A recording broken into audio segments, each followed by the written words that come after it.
Hi student, अब आज हम पढ़ेंगे 11वीं गणित में अध्याय 1 का सेक्शन 1। ठीक है, इस अध्याय का नाम है समुच्चय। समुच्चय का अर्थ होता है सेट, समूह या ग्रुप।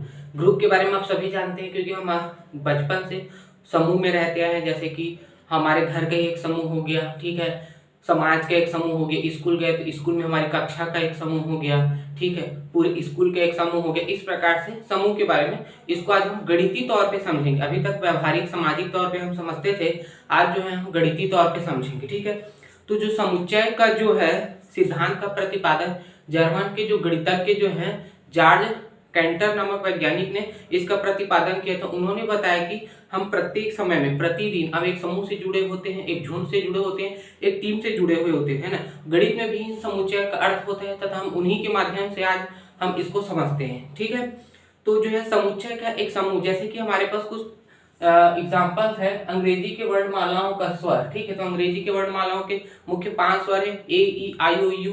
तो ये क्या है, एक समूह हो गया। ठीक है, 10 से कम विषम प्राकृतिक संख्या, 10 से कम विषम प्राकृतिक संख्या कौन कौन होंगे, 1 3 5 7 और 9। ठीक है, ये एक समूह हो गया, ऐसा समझ में। उसके बाद भारत के प्रदेशों के नाम, भारत के प्रदेश जो है मुख्य तौर पर 29 राज्य हैं और प्रदेश है, और जो है 7 जो केंद्र शासित प्रदेश है, तो उनके नाम हम जानते हैं। ठीक है, उसको हम काउंट कर सकते हैं, ये हो गया। उसके साथ साथ भारत की नदियां, भारत की प्रमुख जैसे कि गंगा नदी, यमुना, ब्रह्मपुत्र नदी, उसके अलावा बहुत सारी नदियां हैं, 100 प्रकार से नदियां होंगी। ठीक है, फिर भी उनको हम काउंट कर सकते हैं, उनको हम जोड़ सकते हैं, तो ये हो जाएंगी भारत की नदियां। तो ये सब क्या है, समुच्चय है। अब जो एक समुच्चय जो होता है, एक समूह को ही समुच्चय कहते हैं, जिसको सेट भी कहते हैं। ये सुपरिभाषित है कि नहीं, तो अभी तक हमने जो एग्जांपल देखा है, जैसे कि अंग्रेजी वर्णमाला के स्वर, 10 से कम विषम प्राकृतिक संख्या है, भारत में प्रदेशों के नाम हो गए, या भारत की, ये कैसे है, सुपरिभाषित है, सुपरिभाषित समुच्चय है। ठीक है, ये समुच्चय कैसे हैं, सुपरिभाषित समुच्चय। ठीक है, क्यों सुपरिभाषित है भाई, क्योंकि भारत की नदियां होती हैं, उसको हम काउंट कर सकते हैं। मतलब ऐसे चीज जो विद्यमान हो, जो साक्ष्य, जो प्रमाणित हो, वो सुपरिभाषित होंगे। जैसे कि अंग्रेजी के वर्णमाला ए ई आई ओ यू, इसके अलावा और कुछ है ही नहीं। ठीक है, ये परिभाषित है।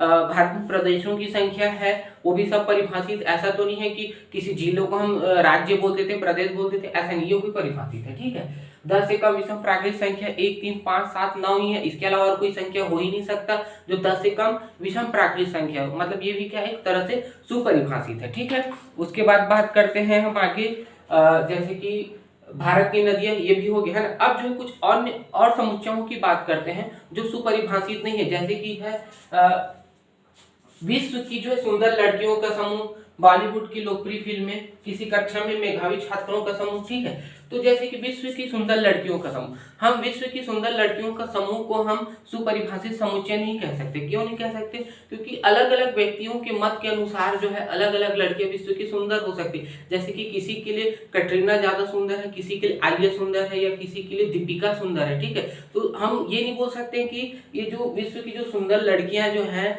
वो जो है एक समुच्चय है। समुच्चय तो है लेकिन सुपरिभाषित है, क्योंकि किसी के लिए हो सकता है कैटी पैरी जो सुंदर लड़की के क्रेड में आ जाएगी, कोई बोल रहा है कि मानुषी चिल्लर है, तो हम इसको सुपरिभाषित नहीं बोलेंगे। ठीक है, उसी प्रकार बॉलीवुड की फिल्म, किसी को टाइगर जिंदा है पसंद है फिल्म, तो किसी को गदर एक प्रेम कथा है पसंद है, किसी को तिरंगा फिल्म पसंद है, तो किसी को और कोई अन्य फिल्में जैसे हॉलीवुड की फिल्में पसंद है, किसी को तो बाहुबली फिल्म पसंद है। तो जरूरी नहीं है कि एक जन को बाहुबली फिल्म पसंद है तो सबको पसंद है। तो इस प्रकार से हम बोल सकते हैं कि ये सुपरिभाषित नहीं है। ठीक है, ऐसा समझ में। किसी कक्षा में मेधावी छात्रों का समूह, तो किसी कक्षा में मेधावी छात्रों का समूह भी क्या हो सकता है, अलग अलग हो सकते हैं। जैसे कि क्वार्टरली में कुछ बच्चे जो है शुरू के रोल नंबर के बच्चे अच्छे नंबर लाए, हाफ ईयरली में चेंज हो गया, एनुअल में चेंज हो गया, अगले क्लास में 10वीं में अच्छे थे, 12वीं में अलग अलग हो गए। तो इस प्रकार से ये भी एक समुच्चय है लेकिन सुपरिभाषित नहीं है। तो ये जो समुच्चय है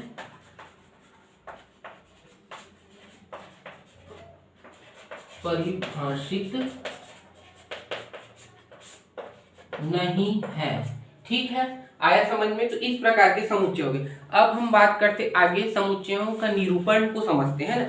समुच्चयों का निरूपण कैसे करते हैं, तो अक्सर जो है समुच्चयों का जो निरूपण जो है अंग्रेजी के जो वर्णमाला के बड़े अक्षरों के द्वारा किया जाता है। ठीक है, जैसे कि किसी समुच्चय की हम बात करते हैं तो उसको A B C D capital letter के द्वारा हम प्रदर्शित करेंगे। ठीक है, संदेश नहीं है। जैसे कि हम बात करते ABCD है ना, जैसे कि हम बोल सकते हैं कि अंग्रेजी वर्णमालाओं का जो स्वर है उसको हम समुच्चय ए में शामिल कर सकते हैं। ठीक है, 10 से कम प्राकृतिक संख्याओं को हम समूह में शामिल कर सकते हैं या समुच्चय में शामिल कर सकते हैं ना। तो इस प्रकार के समुच्चयों का निरूपण करते हैं। अब जो है समुच्चय के जो सदस्य होते हैं उनको अवयव कहा जाता है ना। समुच्चय के जो सदस्य हैं उनको हम क्या बोलते हैं, अवयव कहते हैं। ठीक है, और जैसे कि कोई भी समुच्चय है, जैसे कि बात करते हैं कि ये AEIOU की ही बात करते हैं अंग्रेजी के वर्णमाला, और वो किस में आते हैं, मान लेते हैं समुच्चय ए में आता है, तो हम इसको क्या बोलेंगे, अवयव। समुच्चय ए के अवयव कौन कौन से हैं, AEIO और U क्या है, इसके अवयव है। किसके अवयव है, ए के अवयव है। ठीक है, ए के अवयव हैं, और इसको जो है अवयवों को हम कैसे लिखते हैं, इस शब्द बिलोंग्स का प्रयोग करते हैं ना, बिलोंग्स, इसको हम बोलते हैं बिलोंग्स। ठीक है, इससे उसको प्रदर्शित करते हैं अवयवों को। जैसे कि यहाँ पे मैं थोड़ा सा बता देता हूँ, जैसे कि यहाँ पे हम लिखेंगे A B C और D, मान लेते हैं कोई अवयव है और वो किसके समुच्चय है, मान लेते हैं B के समुच्चय है, तो हम कैसे लिखेंगे, ये जो है अवयव है किसके, B के। ठीक है, तो इस प्रकार से इसको लिखेंगे। अब है आगे हम बात करते हैं समुच्चय को निरूपण की दो विधियां हैं, एक तो रोस्टर विधि या सारणी रूप है, और दूसरा समुच्चय निर्माण रूप। ठीक है, तो हम बात करते हैं रोस्टर रूप।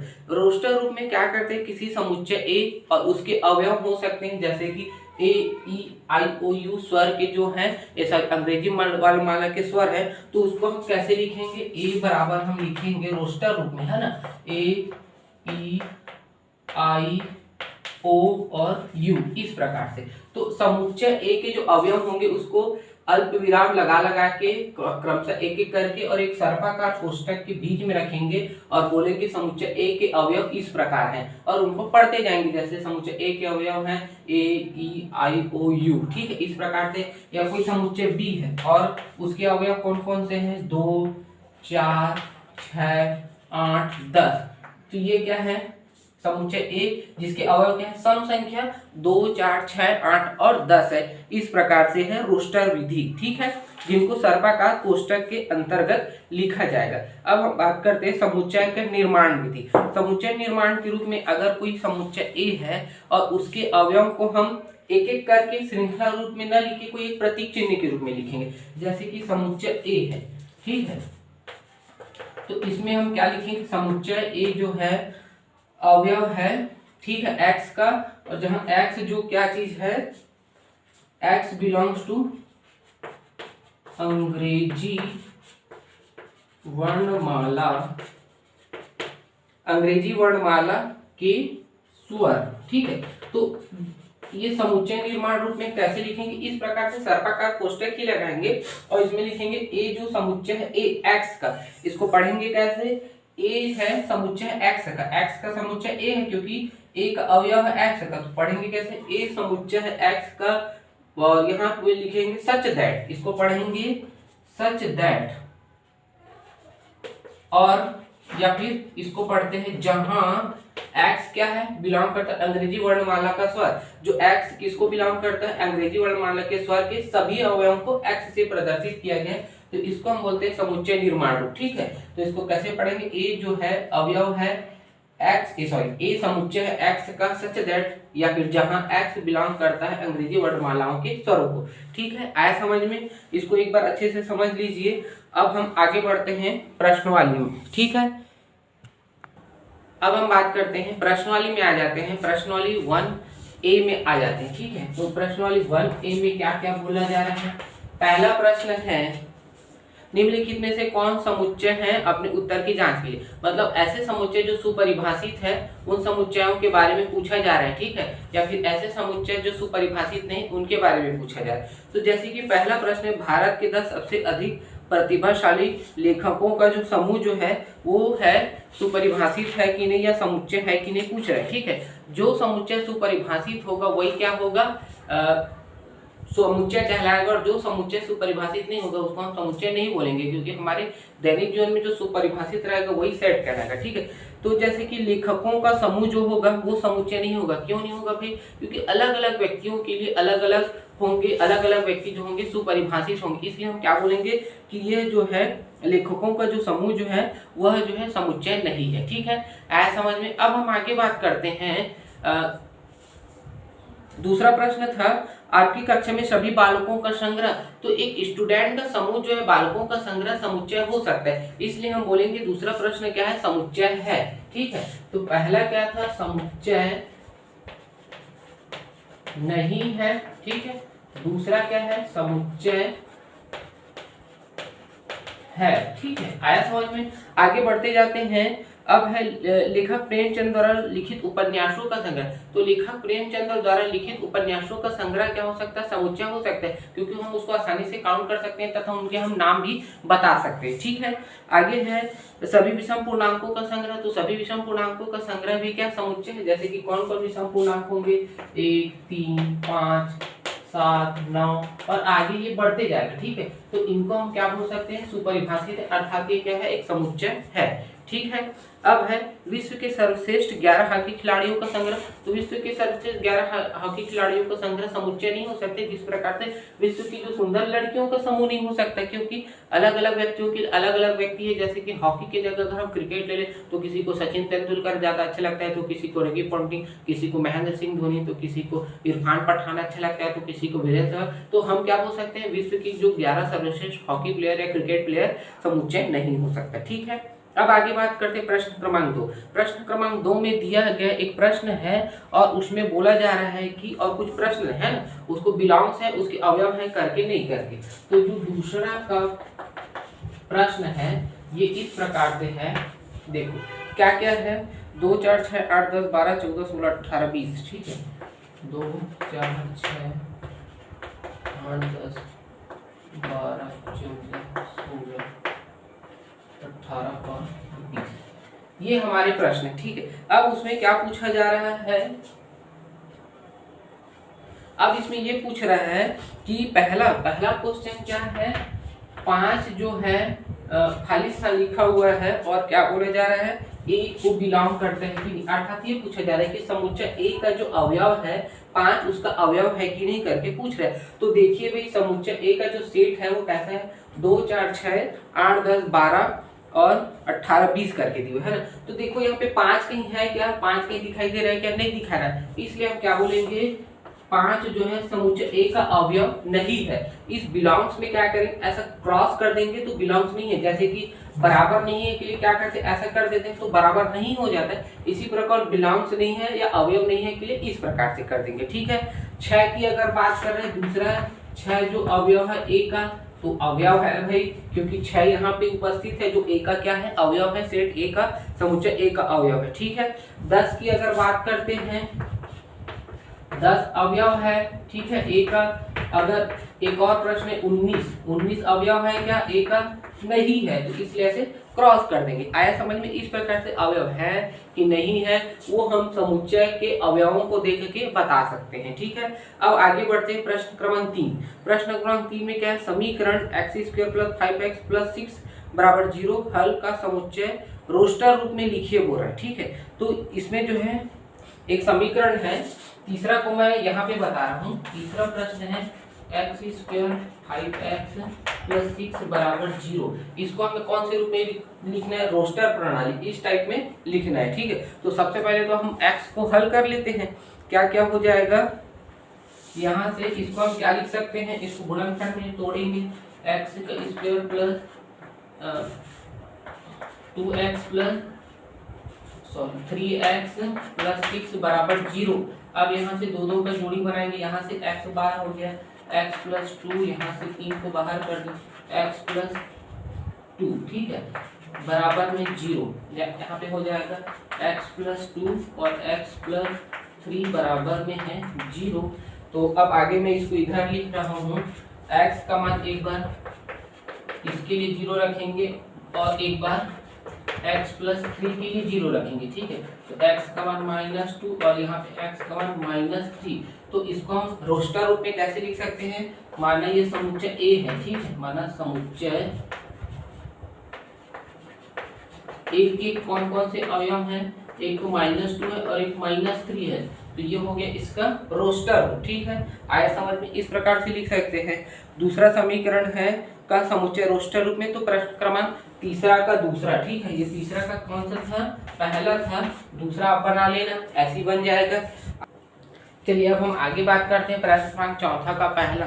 प्रश्न क्रमांक चौथा का पहला एक समुच्चय दे दिया, उसको हमें समुच्चय निर्माण के रूप में लिखना है। रोस्टर प्रणाली में दिया हुआ है और उसके हमें समुच्चय निर्माण के रूप में लिखना है। जैसे कि क्या है, 2 4 8 16 32, तो इसको देखने से क्या लग रहा है, 2 है ना। उसके बाद 4, मतलब 2 का घात अगर 2 कर देते तो 4 मिलता है। उसके बाद 2 का घात अगर 3 कर देंगे तो 8, 2 का घात 4 कर देंगे 16 और 2 का घात 5 करेंगे तो 32 मिलेगा। अतः हम क्या बोलेंगे, दिए गए समुच्चय के अवयव जो है 2 के घात के रूप में, है ना। अतः दिया गया समुच्चय लिखेंगे, दिया गया समुच्चय जो है 2 के घात के रूप में है। मान लेते हैं समुच्चय बी है, जहाँ पे x बिलोंग्स टू मतलब x जो है समुच्चय a का अवयव है, या b जो है समुच्चय है x का, और लिखेंगे x बराबर, जहाँ x बराबर क्या है, 2 की घात n, 2 की घात n, और लिखेंगे n belongs to capital N। ठीक है, यहाँ तक क्लियर हो गया। और साथ ही साथ लिखेंगे n का मान कहाँ तक के है, 5 तक के है। ठीक है, 5 के बराबर है, उससे ज्यादा नहीं है, क्योंकि 2 का घात 5 करेंगे 32 आएगा, उससे अधिक 66 के लिए 64 के लिए नहीं है। तो इस प्रकार से इस रोस्टर रूप का जो है समुच्चय निर्माण रूप क्या होगा, बी समुच्चय x का, जहाँ x भी बराबर है 2 की घात n, और n जो है नेचुरल नंबर जो प्राकृतिक संख्याओं को बिलोंग करता है, n का मान 5 के बराबर है, लेकिन उससे अधिक नहीं है। ठीक है, इसी प्रकार प्रश्न अगर दूसरा को देखा जाए तो दूसरा क्या है, 1 4 9, दूसरा 1 4 9 डेस डेस करके 100 तक का दिया हुआ है। ठीक है, तो लिखेंगे यहाँ पे दिया गया समुच्चय कैसा है, समुच्चय जो है किसके रूप में है, समुच्चय क्या है, प्राकृतिक संख्याओं का वर्ग है। समुच्चय प्राकृतिक संख्याओं का जो क्या है, प्राकृतिक संख्याओं का वर्ग है। क्यों वर्ग है भाई, देखिए 1 का वर्ग क्या है, यहाँ से 1 है, उसके बाद 2 का वर्ग करते हैं तो 4 मिल जाएगा, 3 का वर्ग करते हैं तो 9 मिल जाएगा, इसी प्रकार। ठीक है, उसी प्रकार अगर मैं 10 का वर्ग करता हूँ तो 100 मिल जाएगा। ठीक है, तो इसको मैं क्या लिख सकता हूँ, मान लेते हैं समुच्चय ए है। ठीक है, किसका समुच्चय है, समुच्चय ए है x का, जहाँ x जो है n का स्क्वायर, और यहाँ पे लिखेंगे n belongs to natural number, और क्या लिखेंगे, n का मान किसके बराबर है, 10 के बराबर है, लेकिन 10 से छोटा है। ठीक है, तो ये हो जाएगा रोस्टर रूप से जो है समुच्चय निर्माण रूप में इसका हल। अब आगे बढ़ते हैं प्रश्न क्रमांक 5वां। प्रश्न क्रमांक 5वां में क्या है, निम्नलिखित समुच्चयों के सभी अवयवों को सूचीबद्ध कीजिए। ठीक है, तो सूचीबद्ध करने का काम जो है आप कर सकते हो। ठीक है, इसको मैं आपके लिए वर्क दे रहा हूँ, आप इसको खुद से कर लेना। चलिए अब आगे बढ़ते हैं प्रश्न क्रमांक 5वां का जो पहला देख रहे हैं। ठीक है, इसमें हमें क्या करना है, अवयवों को या सदस्यों को सूचीबद्ध करना है, मतलब कौन कौन से अवयव शामिल होंगे, या इसको ऐसा बोल सकते हैं कि समुच्चय निर्माण विधि से हमें रोस्टर रूप में इसको चेंज करना है। ठीक है, तो जैसे कि ए समुच्चय x का, और x एक पूर्ण संख्या है, तो इसके अवयव कौन कौन से होंगे, तो अवयव कौन कौन से होंगे इसके, -1 से और 9/2 के बीच x का मान वेरिएट होता है, तो इसके अवयव कौन कौन से होंगे भाई, तो अवयव होंगे 0 1 2 3 और ये 4। ठीक है, इसके क्या होंगे, अवयव होंगे, क्योंकि हम जो ऋणात्मक संख्या को समुच्चय में नहीं शामिल करेंगे, इसके बाद कौन होगा, 0 होगा, उसके बाद 1 2 3 और 4, इसका मान कितना है, ये है 4.5 है, इसका मतलब, तो इससे पहली वाली संख्या है 4, तो ये हो जाएगा इसका समुच्चय। ठीक है, ऐसा मैंने दूसरा है x जो समुच्चय x का, और x जो है वर्ष का एक ऐसा महीना जिसमें 31 दिन ना हो। ठीक है, ये दिया हुआ x, जहाँ x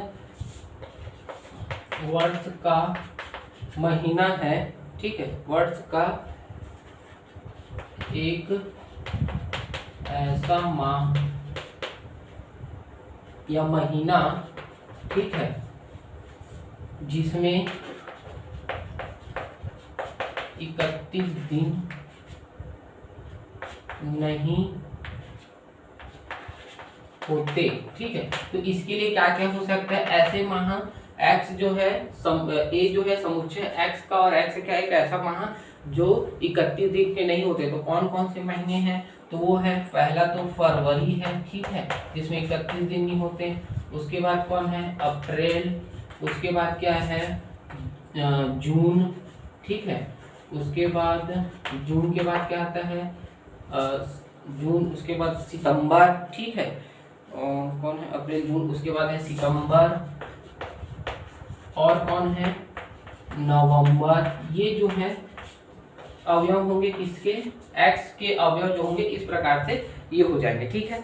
इसी प्रकार क्या होगा, तीसरा नंबर क्या है, a जो है अवयव है, ए समुच्चय x का, जहाँ x जो अंग्रेजी वर्णमाला का एक व्यंजन है तथा जो k से पहले आते हैं, है ना। तो तीसरा नंबर के लिए क्या लिखेंगे, a जो होगा ऐसे व्यंजन जो k से पहले आते हो अंग्रेजी वर्णमाला के। तो कौन कौन से होंगे, b c d e तो स्वर हो गया, f g, ठीक है। और क्या बचा, H और J, ठीक है। तो ये जो है किससे पहले आते हैं, ये सब के सब K से पहले आने वाले, ठीक है, K से पहले आने वाले व्यंजन, ठीक है। तो इस प्रकार से ये हो जाएगा। आगे समझ में यहाँ समुच्चयों के प्रकार, ठीक है। तो समुच्चय के जो प्रकार होते हैं वो मुख्य तौर पे 6 प्रकार होते हैं। पहला है एकल समुच्चय। एकल समुच्चय किसको बोलेंगे, ऐसा समुच्चय जो क्या करते हैं, जो किसमें केवल एक ही अवयव हो, एकल शब्द से तात्पर्य केवल एक अवयव हो, उसको हम क्या बोलेंगे, एकल समुच्चय। जैसे कि 0 एक अवयव बचाएगा, ठीक है, या जैसे कि 3 है, या फिर 6 है, या फिर कोई भी चीज, जैसे कि हम बोल सकते हैं भारत की राजधानी। तो भारत की राजधानी क्या है, केवल एक ही है, दिल्ली, 2 ठुक तो राजधानी नहीं है, तो वो भी क्या होगा, एकल समुच्चय कहलाएगा, ठीक है। और जैसे कि प्रत्येक राज्य की राजधानी भी क्या होंगे, एकल समुच्चय कहलाएंगे, क्योंकि सभी राज्य की केवल एक ही राजधानी होता है, ठीक है। जैसे कि देश का प्रधानमंत्री या फिर राज्यों का मुख्यमंत्री, ये सब क्या एकल समुच्चय के अंतर्गत आएंगे, क्योंकि किसी राज्य का केवल एक ही मुख्यमंत्री होता है या देश का भी एक ही प्रधानमंत्री होता है। लेकिन अगर हम उप मुख्यमंत्री की बात करते हैं तो ये एकल समुच्चय नहीं होगा, क्योंकि कभी कभी कई राज्यों के 2 उप मुख्यमंत्री भी हो सकते हैं, है ना। तो इनको हम बोलेंगे एकल समुच्चय। उसके बाद जैसे कि है रिक्त समुच्चय, एक ऐसा समुच्चय जिसमें कोई भी अवयव शामिल नहीं होगा, वो क्या कहलाएगा, रिक्त समुच्चय कहलाएगा, जिसमें कोई भी अवयव शामिल ही ना हो। जैसे कि हम मान लेते हैं कि एक विद्यार्थी जो कक्षा 10वीं और 11वीं का विद्यार्थी है, ऐसे करके, तो ये जो है रिक्त समुच्चय कहलाएगा। क्यों कहलाएगा भाई, क्योंकि किसी एक व्यक्ति जो है 2 कक्षा में नहीं पढ़ सकते, या तो वो 11वीं में पढ़ेगा या तो 10वीं में पढ़ेगा, इसलिए हम क्या बोलेंगे, वो रिक्त समुच्चय। रिक्त समुच्चय को हम फाई से प्रदर्शित करते हैं, ठीक है। इसको हम किससे प्रदर्शित करते हैं, फाई से, जिसमें कोई भी अवयव शामिल नहीं होते। उसके बाद है अगला नंबर है परिमित समुच्चय। परिमित समुच्चय किसको बोलेंगे, वह समुच्चय जिसमें अवयवों की संख्या सीमित होते हैं, जिसको हम काउंट कर सकते हैं, उनकी गिनती कर सकते हैं, आसानी के साथ समझ सकते हैं, उन्हें हम क्या कहेंगे, परिमित समुच्चय कहेंगे। जैसे कि क्या है, स्वरों की संख्या, ठीक है। किसी परिमित समुच्चय में क्या हो गया, ए ई आई ओ और यू, ये क्या है, सीमित है, इनकी संख्या 5 है, इसलिए परिमित समुच्चय। किसी क्लास में स्टूडेंट की संख्या या किसी इंडियन क्रिकेट टीम में खिलाड़ियों की संख्या, तो ये भी क्या परिमित है, जो खेलने वाले हैं ना, मुख्य तौर पे 11 ही होंगे। तो इस प्रकार के जिनको हम सीमित है, जिनको हम काउंट कर सकते हैं, वो क्या कहलाएंगे, परिमित समुच्चय कहलाएंगे। जैसे कि लोकसभा में मंत्रियों की संख्या, तो मंत्रियों की संख्या हो सकता है 40 होंगे या 50 होंगे, जिसको हम आसानी पूर्वक गिन सकते हैं, काउंट कर सकते हैं, ठीक है। तो इस प्रकार के समुच्चय को हम क्या बोलेंगे, परिमित समुच्चय कहेंगे। उसके बाद आता है अपरिमित समुच्चय। अपरिमित समुच्चय उस समुच्चय को कहेंगे जिसमें जो अवयवों की जो संख्या अनंत है, अनगिनत है, जिसको हम आसानी से गिन नहीं सकते, वो क्या होंगे, अपरिमित समुच्चय होगा। जैसे कि समतल में स्थित बिंदुओं की संख्या, किसी समतल में स्थित बिंदुओं की जो संख्या रहेगा, कोई समतल है और इसमें बिंदुओं की संख्या क्या है, अनंत है, इसलिए हम क्या बोलेंगे, ये क्या है, अपरिमित समुच्चय है, जिसको आसानी के साथ काउंट नहीं कर सकते। या फिर जैसे कि सम संख्या, प्राकृत सम संख्या, तो प्राकृत सम संख्या तो बहुत सारे हैं, जैसे कि 2 4 6 8 10 12 और आगे अनगिनत है, ठीक है। तो ये जैसे हैं 2 4 6 और आगे कहाँ तक के हैं, अनंत तक के। कौन सा अनंत, 2n वाला, ठीक है, 2n सम संख्या वाला अनंत। तो ये क्या है, अपरिमित समुच्चय के अंतर्गत आ जाएगा, ठीक है। अब हम आगे बात करते हैं समान समुच्चय। समान समुच्चय क्या होगा, दो समुच्चय समान समुच्चय होंगे अगर उनके अवयव सेम सेम होंगे। जैसे कि हम बात करते हैं इसी के लिए समान समुच्चय, जैसे कि एक समुच्चय ए है, इसमें अवयव कौन कौन से हैं, 2 4 6 और 8 है, ठीक है। और एक समुच्चय बी है, इसके समुच्चय हैं 8 4 6 और 2। तो दोनों में देखिए दोनों के अवयव सेम सेम है, एक 8 4 6 2 2 4 6 8, दोनों बराबर बराबर है, इसलिए क्या होंगे, समुच्चय ए और समुच्चय बी क्या होंगे, समान समुच्चय कहलाएंगे, ठीक है। उसके बाद आखिरी वाले हैं तुल्य समुच्चय। तुल्य समुच्चय क्या होंगे, जिनमें अवयवों की संख्या बराबर होंगे, तुल्य समुच्चय कहलाएंगे। जैसे कि इसकी बात करते हैं, जैसे इन्हीं में बात कर लेते हैं, समुच्चय ए में कितने अवयव हैं, 1 2 3 4, इसमें भी 1 2 3 4, अर्थात ए और बी क्या होंगे, तुल्य समुच्चय होंगे, है ना। ये क्या होंगे, तुल्य समुच्चय होंगे, तुल्य है क्योंकि अवयव क्या है, बराबर है, ठीक है। इनके अवयव जो है क्या है, बराबर है, इसलिए हम इनको बोलेंगे ये तुल्य समुच्चय है, ठीक है।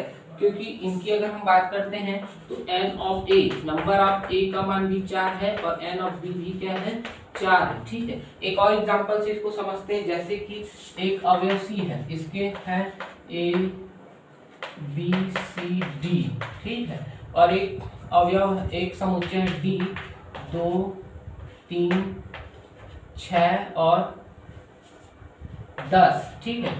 ये क्या होंगे, तुल्य समुच्चय होंगे। C और D क्या है, तुल्य है, C और D तुल्य समुच्चय है, क्योंकि भाई n ऑफ C में कितने हैं, 4 हैं, और n ऑफ D भी कितने हैं, 4 हैं। मतलब समुच्चय D के 4 अवयव हैं और समुच्चय C के भी 4 अवयव हैं, इसलिए क्या कहलाएंगे, ये तुल्य समुच्चय कहलाएंगे, ठीक है। आगे बढ़ते हैं, अब आते हैं प्रश्नावली 1A.2 में आ जाते हैं। तो इसमें क्या क्या बोला गया है, पहला प्रश्न है, निम्नलिखित समुच्चय में से कौन परिमित है और कौन अपरिमित है। पहला प्रश्न है कि x belongs to x n और x एक अभाज्य संख्या है।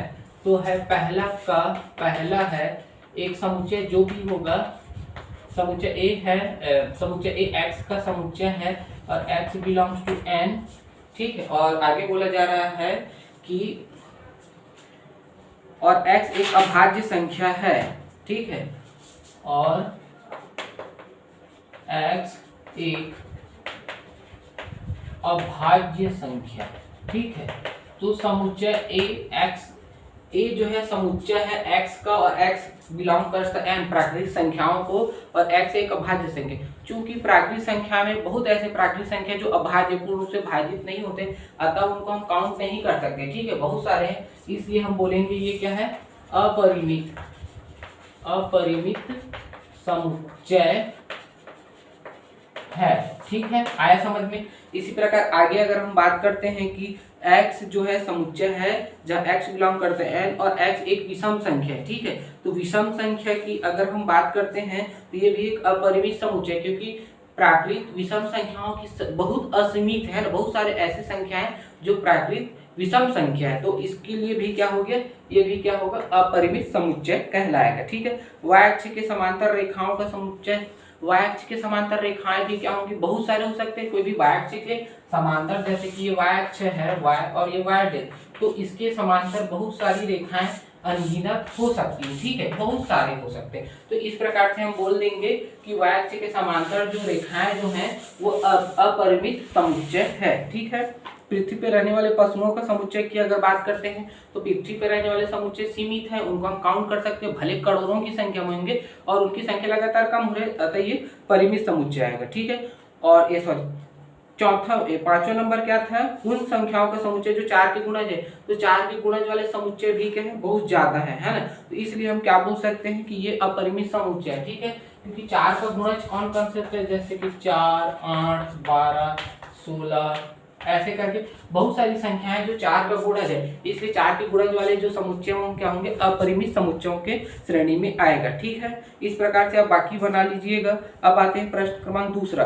प्रश्न दूसरा क्या, निम्नलिखित में कौन सा रिक्त समुच्चय है, रिक्त समुच्चय के बारे में पूछा जा रहा है। पहला है 2 से भाज्य विषम प्राकृत संख्याओं का समुच्चय। तो 2 से भाज्य जो प्राकृत संख्याएं क्या होती है, हमेशा सम संख्या होती है ना, विषम संख्या कभी नहीं होता।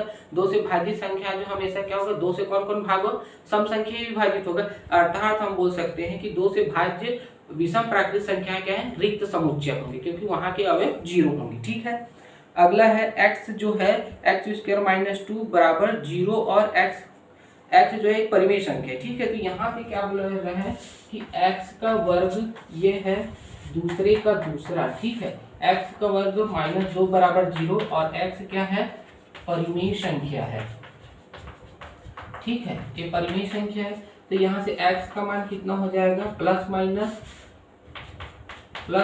2। ठीक है, इसको पक्षांतर करेंगे तो ये वर्गमूल में। ठीक है, प्लस माइनस, ये क्या है, अपरिमेय संख्या है, ये क्या है, अपरिमेय संख्या है।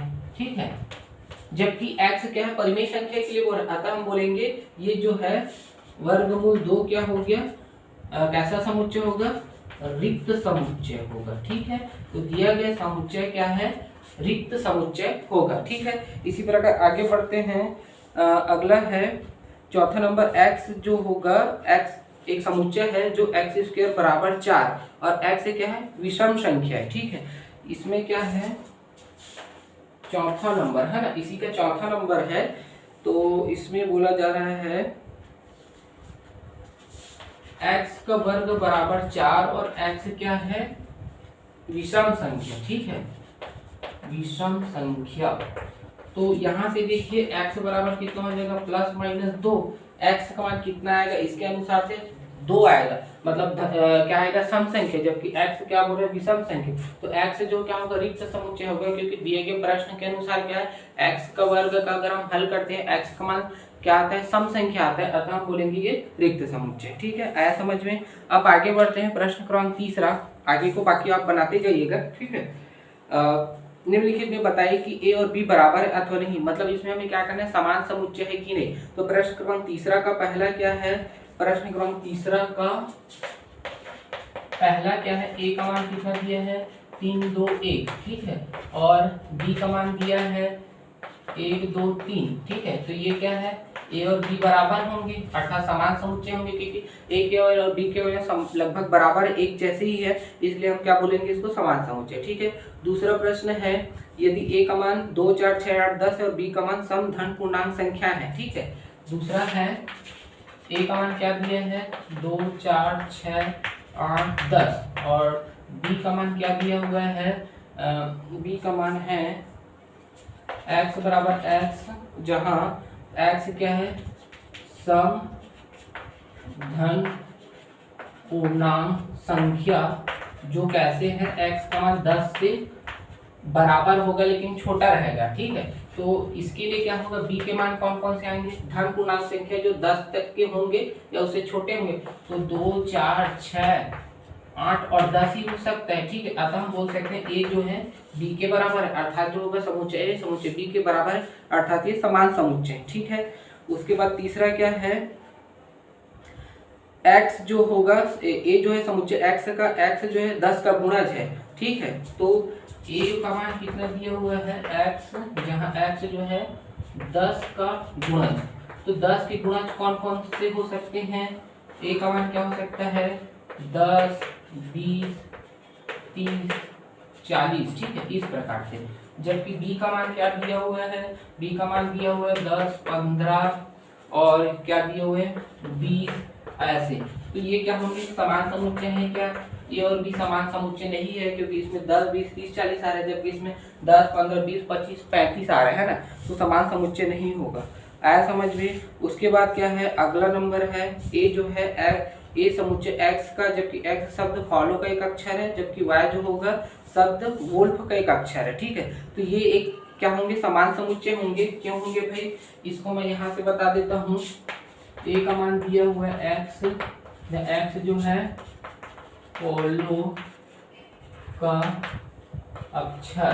ठीक है, तो इसके लिए क्या होगा, a का मान किस पे डिपेंड करता है, f o l और w पे। ठीक है, और b की अगर हम बात करते हैं, y एक समुच्चय है जहाँ y जो है किसका, वोल्फ का अक्षर है ना, वोल्फ का अक्षर, तो ये हो गया, ठीक है। तो बी को हम कैसे लिख सकते हैं, इसको हम लिख सकते हैं FOL और W, ठीक है।